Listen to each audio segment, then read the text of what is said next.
day to everyone. This is Friendly's cooking show. Making your own Pinoy scrambled egg is quick and easy. All you need to do is prepare all the ingredients that are needed.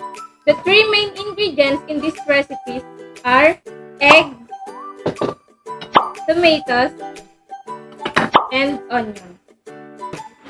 Make sure to beat the eggs well until it has the light yellow color all throughout. I prefer to mince the tomatoes and onions to make the dish look pretty.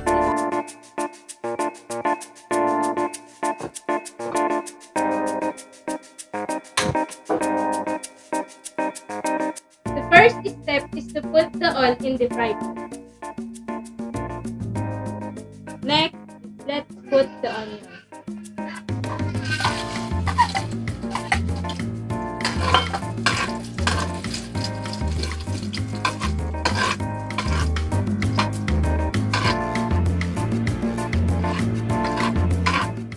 And second, tomato.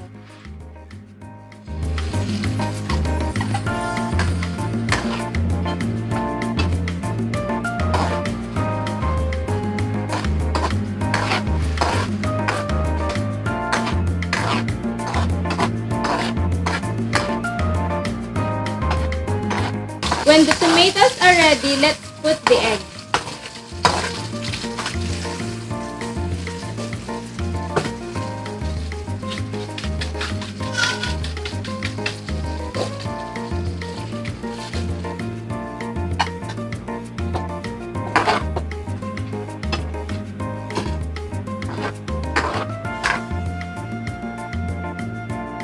And then stir the egg smoothly.